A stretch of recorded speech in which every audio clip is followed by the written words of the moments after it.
My dear sisters and brothers of America, దేశ మతాల ప్రతినిధుల ఆధ్యాత్మిక భావజాల కేటాలకు వేదికనిచ్చిన ఓ చికాగో నగరమా, నీకు నా ప్రథమ నమస్కారాలు.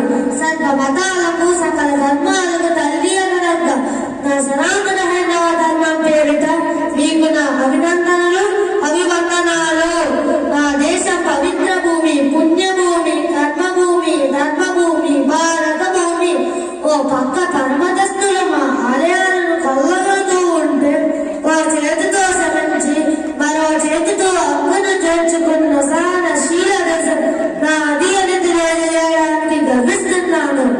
తండ్రి మాట కోసం సమస్త రాజ్యాన్ని పరిత్యజించి 14 సంవత్సరాలు అడవుల పాలైన శ్రీరామచంద్రుని కన్నా ధార్మిక దేశం నాది అని తెలియజేయడానికి గర్విస్తున్నాను.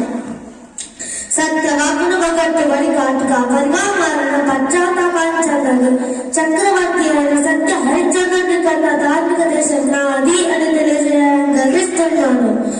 నా దేశం గురించి, నా హైందవ ధర్మం గురించి ఏమని చెప్పను, ఎందరి చెప్పను.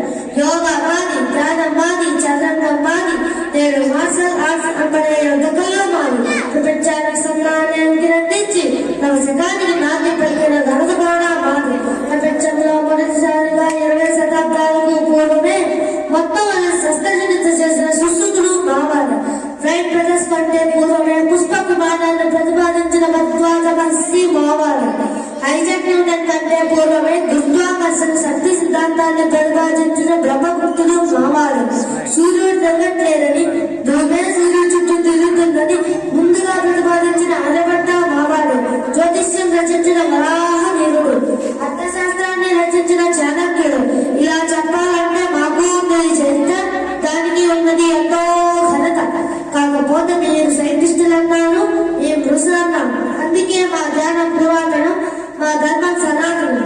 జరిగింది, జరగబోయేది పూర్వజన్మల దుష్కర్మాల దుష్ఫలితం, సత్కర్మల సత్ఫలితం. ఇదే మా ధర్మ సిద్ధాంతం. మేము గాలిలో దేవుడిని చూస్తాం, చెట్టులో దేవుడిని చూస్తాం, గాయలో దేవుడిని చూస్తాం. ఆఖరికి సర్పాలలో కూడా దేవుడిని చూసే విశాల భక్తిభావం మా సాంప్రదాయం. అసలు దేవుడు అంటే ఎవరు? ఎవరి ఆజ్ఞతో గాలినిస్తుందో, ఎవరు కను చూపుతో సూర్యుడిస్తారో, ఎవరు తలిస్తే నిత్యం ప్రాణాలు హరిస్తుందో ఆ అనంత అదృశ్య శక్తి దేవుడు. దానిలో నీరు కొందరు పానీ అన్నట్లు, కొందరు వాటర్ అన్నట్లే పేరు మారి నీరు అదే. అలాగే దేవుడు ఒక్కడే.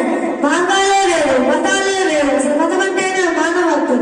వృక్ష శాస్త్రాన్ని గురించి తెలియాలంటే వృక్షాన్ని గురించి చదివినట్లు, మతం గురించి తెలియాలంటే మానవత్వం గురించి చదవాలి. మతం మనశ్శాంతిని ఇవ్వాలి, లోక కళ్యాణానికి దారి తీయాలి. మీ దేశంలో జాతీయ సమైక్యత వెళ్ళి విరియాలంటే పరమత సహనాన్ని పాటించాలి. ఓ మా ప్రముఖులారా, విశ్వమానవ మతం అనే ప్రతిపాదనతో ఆలోచించండి, యోచన చేయండి. అది దేశాలకు అతీతమై, కాలాలకు అతీతమై ఒక బౌద్ధ మతం కాక, క్రైస్తవ మతం కాక, ఒక ఇస్లాం మతం కాక, ఒక హైందవ మతం కాక, సర్వ మతాల సారాన్ని ఇమర్చుకుని ఏకైక మానవ మతంగా అభివృద్ధి చెందాలి.